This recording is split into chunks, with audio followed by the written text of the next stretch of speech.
again, the typical physical Wednesday practice. I felt the guys have been sharp. It's been sharp since Sunday, since our return. Really attacked a lot of the stuff on film that we felt we could get better at, and that's been the focus of our football team, improving on every aspect that we possibly can, so we can improve every single week. And we feel we could have a real strong football team. So that's been our focus.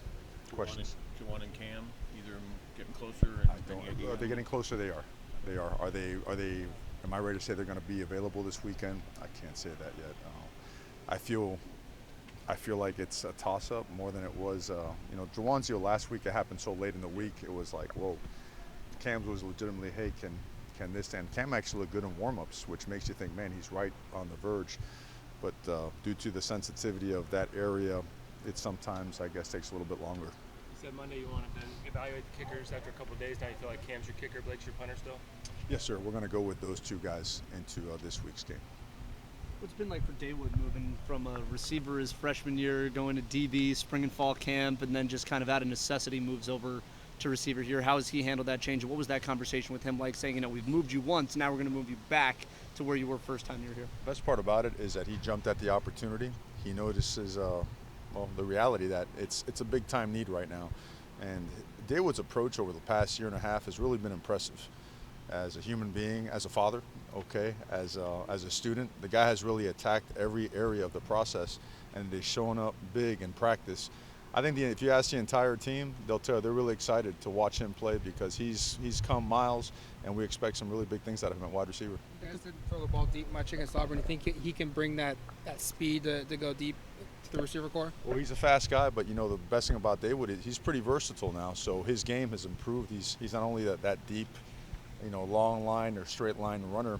He's a very good route runner. He's in and out of his breaks really well.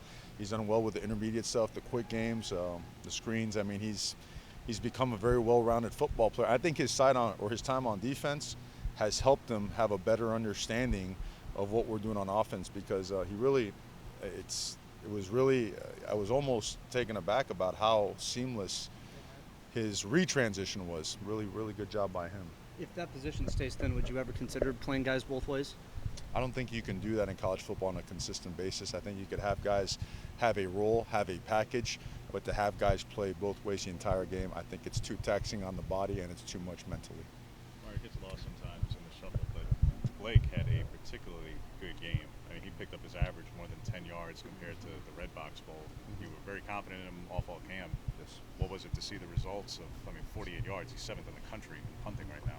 We saw it throughout camp. Certainly he been very consistent in the way he's performed throughout camp and in practice, and it showed up in the game. And he wants to continue to get better and better at his craft as well, so we expect a big year out of him.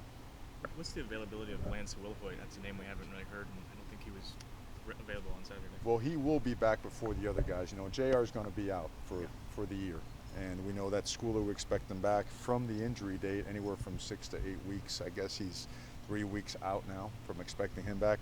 Lance is a little bit tricky because it is soft tissue area just outside the knee, and that's a healing process. Now, we have accelerated his rehab and his recovery process, and we think in 3 weeks he could be available.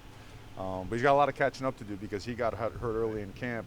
He didn't have a chance to really show all the stuff he could do. While he was healthy, he showed he's going to be one heck of a football player. So Crocker was on scout team last week. Tucker was mixing in late in camp. Is he a candidate to see some reps? At this point, all of those guys are. Him, Matt Mariota as well has taken reps. Patrick Herbert has taken reps. All those guys are taking reps due to the fact that we're really thin at the position right now. Credit to those guys because they spend the day running to the scout field and then running back and taking plays with the offense. They're doing a good job. You mentioned you wanted to see a little bit more of DJ Johnson, that he might have been a little underutilized in week one. You had Kayvon in just kind of in some spot packages there for pass rush specifically in week one. Do you think that there's been some added tweaks this week where maybe you're able to see a little bit more of those guys, DJ specifically, to where you want them to feature? The most important tweaks are those guys continue to improve their game. I think they're doing that, and they got to keep coming. They got to be full speed players the entire time. We're getting that in spurts, and I think with another week of fine tuning, we'll see more action from both those guys. Did you bring John Neal on as an analyst? He is an analyst with us now, yes, sir. As a defensive analyst, yes, sir. Working with Andy and doing game planning ahead, kind of scouting. Well, ahead. I wouldn't call it game planning, but scouting ahead. There's scouting involved in a couple of other details. I should have brought that to your guys' attention. It kind of happened between when the rumors were and then now somewhere in the middle there. But he is working with us as an analyst on the defensive side of the ball. Talk about Austin Fallieu and Jordan Scott, disruption in the middle, and disruption on the inside against Auburn. Sure, big, powerful guys, improving their game, playing with good pad level and good hands. Really good job with block destruction. And I think both those guys will tell you they feel that their best football is ahead of them as they take more reps and feel more comfortable with the system. We'll see more and more, I would say, big plays, disruptive plays from both those guys. What did you see from Isaac in his first game as a starter, Mike, where Pro Football Focus loved what he did? Yeah, we always felt he was going to be a really good football player. Isaac's 20 pounds heavier than he was a year ago. He's about 234 pounds, 233 pounds, and he is very instinctive, downhill guy, also good in pass coverage. So with him getting more and more reps, we'll only expect him to get better. How much is it taxed the defense or just strategy, Mario, where you've got a freshman kicker just made a 56-yarder to win a game, where now anything inside of 40, this kid could actually make it. It's a little bit different than, I know last week you had to think that way, but this week you actually have to think that way with what was a walk-on freshman. If you're playing to try to win a game, it's, you used to think, hey, if you could hold them outside 35, it's going to be hard to make a 50-plus yard field goal. And nowadays, you've got to change that dynamic. You've got to really know who you're playing.